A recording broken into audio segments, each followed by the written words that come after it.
everyone, welcome to Hello Mentors NEET PG Counseling Simplified series. So in today's session we'll be talking about the Tamil Nadu NEET PG Counseling. So the aspects we're going to cover today are the introduction to Tamil Nadu NEET PG Counseling, the college and the seat types, category reservations and the eligibility criteria for it, registration and the round-wise details. Along with it, at the end we have the service bond and the stipend details and the fee structure. So without further ado, let's get into it. So when it comes to the NEET PG counseling in the state of Tamil Nadu, it is conducted by the Dr.M.G.R University under the guidance of DME in Chennai. So the colleges that come under this are, there are 42 medical colleges that come under the NEET PG counseling in Tamil Nadu, under which 25 government colleges are included along with the 17 self-financing colleges, which are nothing but the private colleges. So when it comes to seat distribution, we have the MCC counseling taking 50% of the government college seats and the rest 50% is under the CQ quota in the Tamil Nadu counseling. Along with it, we also have the 50% of self-financing college seats given to the government quota seats which come under CQ. And the rest 50% of the self-financing colleges go to the MQ, which is nothing but the private seats. So then we have the eligibility criteria to participate for Tamil Nadu counseling. So in it, we have two major criteria to participate for government quota seats. When it comes to eligibility criteria in the state of Tamil Nadu, for government quota seats, we have two specific eligibility criteria that a candidate has to fulfill, either of them. The first criteria being the candidate should have done their MBBS along with the internship in the state of Tamil Nadu, or the candidate or either of the parents are natives of Tamil Nadu. So when it comes to the in-service candidates, they have an advantage of per year completion of the service, they'll be able to claim 10% of weightage to their NEET PG score. And per 2 years of completion, they'll be able to claim 20%, and for 3 years or more, they'll be able to claim 30% maximum. Along with it, they also have 50% of seats reserved for in-service candidates when it comes to the government quota seats in Tamil Nadu. Then we have the number of colleges in Tamil Nadu. We have three types of colleges in the state of Tamil Nadu, one being the deemed colleges, which are 9, that come under the MCC counseling, not the Tamil Nadu counseling. Then we have 17 private colleges, which also consists of the minority colleges, which we'll be talking about later in the video. Then we have 25 government colleges in the state of Tamil Nadu. So when it comes to the minority colleges in the state of Tamil Nadu, we have under Christian minority 2 colleges, which is CMC Velur and Mada Medical College. When it comes to Telugu minority colleges, we have Dhanlakshmi Srinivasan Medical College, Trichy SRM Medical College. Along with it, we also have Sri Muthukumaran Medical College as of 2023. And when it comes to the Malayalam minority colleges, we have Sri Mugambika Institute of Medical Sciences. So this is all with the minority colleges. And when it comes to the types of seats, as we discussed before, we have the 50% of government college seats and 50% of private college seats under the government quota, and the rest 50% of the private college seats will go to the management quota, which is nothing but the private seats. We'll be looking into the types of reservations under these seats. So the types of reservations under the government quota seats are backward class of 30%, most backward class of 20%, scheduled caste of 18% and scheduled tribe of 1%. So the rest which is left, that is 31%, will be given to the open category. So we have further bifurcations when it comes to these category reservations, which is under backward class we have two bifurcations of backward class Muslim of 3.5% and backward class of 26.5%. When it comes to the most backward class, we have three bifurcations, which are MBC and denotified communities of 10.5%, 7% of BC and denotified communities, and 2.5% of MBC. So when it comes to the scheduled caste, we only have one bifurcation, which is for 1/16 for SC Arundhatiyas under the 18%. These categories can only be claimed by the natives of Tamil Nadu. So the candidates who did their MBBS in the state of Tamil Nadu but not natives of Tamil Nadu, they can only claim government quota seats under the open category. So when it comes to the private college seats, we have three types of reservations, which are Christian minority, Telugu minority and Malayalam minority. These minorities can only be claimed in those respective minority colleges. So after this, we are getting into the rounds of counseling. So now that we are done with the basic information, we'll be getting into the counseling process. The first step in it is the application filling. The application filling consists of the following information, wherein the candidate has to do application, fee, and the rest of the information. So before that, we'll look into the steps in the Tamil Nadu counseling, which are application filling, uploading of documents, merit list or rank list, registration and choice filling, and locking of choices. And then comes the rounds of counseling, and if you're allotted, then payment of fee and reporting to the allotted college. Now, we'll get into the first step, which is application filling. Application filling consists of logging on to the portal and selecting the CQ or the MQ, which is the government quota or the private quota. The candidate has to do two separate applications for CQ and MQ, which is for the government quota seats and the self-financing quota seats. So when it comes to the government quota seats, the candidates belonging to the general merit will have to pay 3,000, and the SC and the ST candidates are exempted from paying any application fee. So when it comes to the management quota, which is MQ, all candidates irrespective of category has to pay 5,000. So after the application filling, we have the document verification, wherein the candidate has to upload their documents online. The complete document verification process is online as of 2023.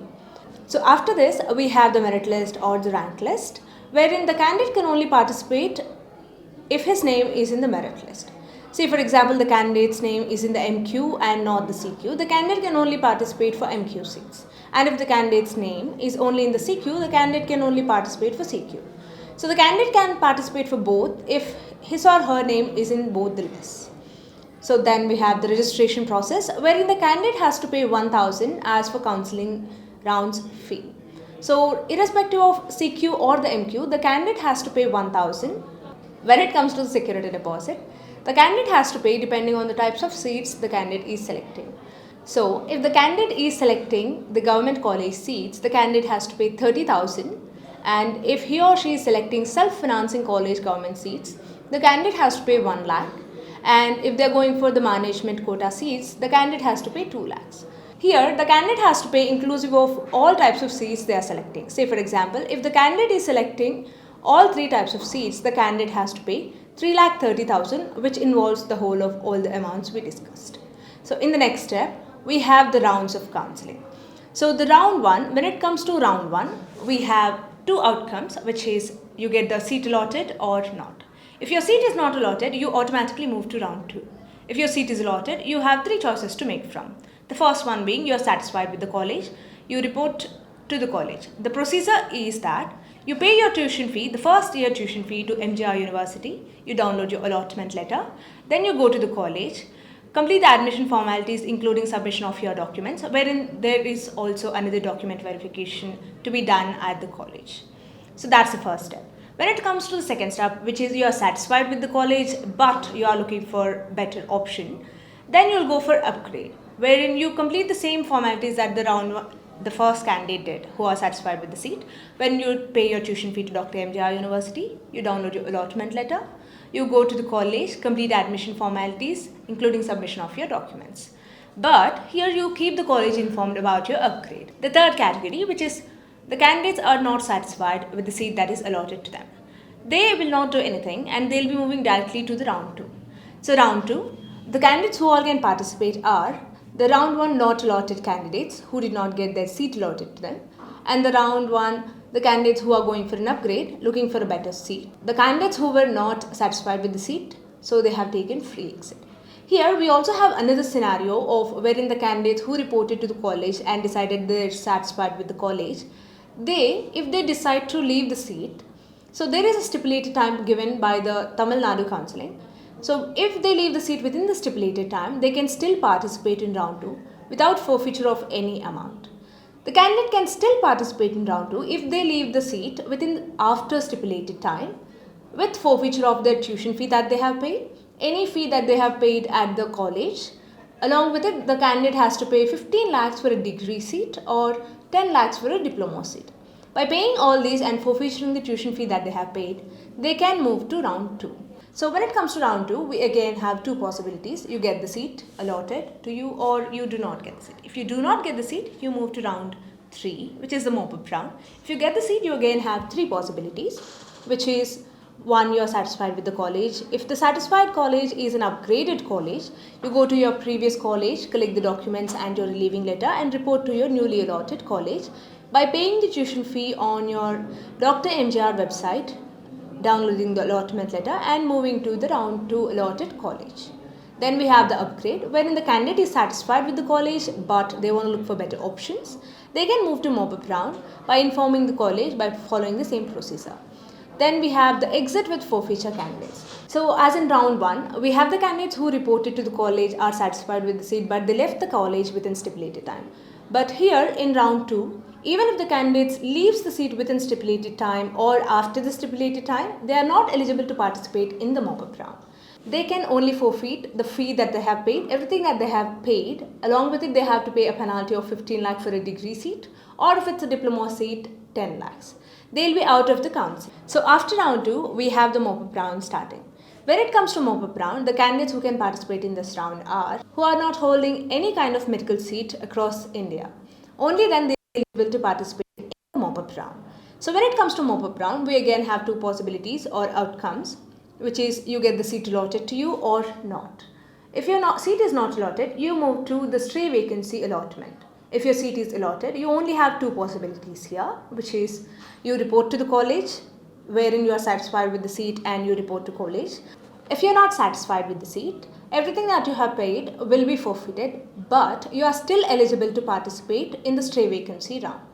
So then we have the stray vacancy round commencing, which is the 4th round. Here the same as the previous rounds, which is the candidate has 2 possibilities. They get the seat allotted or not. If seat is not allotted, if there is any further round, they'll be moving to it or the counselling ends there. And if the seat is allotted, only 2 possibilities, which is the candidate has to take the seat or they're out of the counselling with exit with forfeiture of all the amounts that they have paid. So then we have the procedure to report to the college. As we have discussed before, the procedure to report to the college is that the candidate has to pay tuition fee, the first year tuition fee on the Dr.M.G.R website to Dr.M.G.R University, download the allotment letter, go to the college and pay whatever the miscellaneous fees are as mentioned by the college and start the college on the given date and time by the college. We have a special case scenario of CMC Velur. It is a private college, which is a self-financing college, but we have a special case scenario for the reason that CMC Velur seat distribution and the registration is entirely different from the rest of the Tamil Nadu. So when it comes to CMC Velur, we have the 50% of the seats going to government quota and the rest 50% going to management quota. And here, unlike other minority colleges, the minority will be given under the CQ seats, which is the government quota seats. Under the 50% government quota, the 30% will go to the regular government quota seats and the rest 20% goes to only the Christian minorities who are natives of Tamil Nadu only. So when it comes to management quota in CMC Velur, here is where the special case scenario comes into place. The candidate who is interested to participate for management quota seats in CMC Velur has to do dual registration, one before the current year NEET PG examination in CMC Velur website, CMC Velur official website, and they have to courier their one set copy of documents to CMC Velur location. Then, after the NEET PG examination and result, the candidate has to update their score and rank on the CMC Velur website, and then they have to register once again, which is the second registration, for regular MQ candidates. Then, the CMC Velur will release the set of candidates who are eligible to participate for MQ. Even if you have followed the procedure and if your name is not in that list, you won't be able to participate for management quota seats in CMC Velur.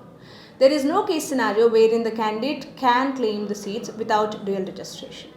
So when it comes to the management quota, we have 4 bifurcations. First one being general merit, wherein candidates from all over India can participate for that. Then we have the minority network, which is nothing but the candidates who are recommended by the churches under CMC Velur. Then we have the institutional preference, which is nothing but the alumni of CMC Velur who served 2 years in CMC Velur. So when it comes to service category, which is of 10%, we have the candidates who served 2 years in armed forces hospitals. Then we have the leprosy hospitals or missionary hospitals. Along with it, the candidates who served in needy areas will be considered for the 10% of service category. This is not specific to CMC Vellore hospitals. Any hospital or any place that is in needy situation and the candidate has served 2 years there will be eligible to participate for this 10% of service category. Then we come to the service bonds and stipend details. So after completion of your NEET PG, the candidate has to serve a service bond. When it comes to the non-service candidates, which is the regular candidates, they have to serve 2 years irrespective of their degree or diploma. If the candidate fails to serve, the candidates who did their degree will have to pay 40 lakhs and the candidates who did their diploma have to pay 20 lakhs. When it comes to the service candidates, they are required to serve a minimum of 5 years and until superannuation if the Tamil Nadu State requires. The penalties is the same as non-service candidates, which is for degree 40 lakhs and for diploma 20 lakhs. So now that we are done with the bonds, we'll be moving on to the fee structures. When it comes to Tamil Nadu, we have 5 types of fees. When it comes to the government seats, the clinical and non-clinical seats have the same fees, which is 50,000. And the diploma courses have 20,000 irrespective of being clinical or non-clinical. When it comes to the self-financing government seats, which is the private seats, we have private government seats. We have 3,50,000 for clinical and non-clinical degree and 77,867 for a diploma course. And when it comes to the management quota, which is nothing but the private quota seats, we have 15,50,000 for a clinical seat and 10,69,583 for a PG medical non-clinical degree and diploma course, the same fees. And when it comes to NRI quota, as of 2023, we have for clinical 26 lakhs and there is no information as of 2023 for non-clinical and medical degrees. When it comes to CMC Vellore, it has the same fee structure for government, private government and management quota seats, which is 62,150 per year of tuition fee. Now that we're done with fee structure, we'll move on to the stipend details. So the government hospitals will pay on the first year of the student 50,923 and the second year 51,984 and the third year 53,045. And Arvind Eye Hospital and Regional Cancer Center pays you 50,923 for first year, 51,984 for second year and 53,045 for third year. When it comes to CMC Vellore, first year, second year and third year, they pay consistent of 38,000 and self-financing colleges can pay you anywhere from 25,000 to 35,000 in the first year and in the second year 25,000 to 37,500 and in the third year anywhere from 25,000 to 40,000. So the stipend details that we have decided is on official documents, but it could vary depending on the colleges. With this, we come to the end of Tamil Nadu Counseling. If you have any doubts or queries, please do reach out to us. The details are in the description. Video part with Nandri. Vanakkam.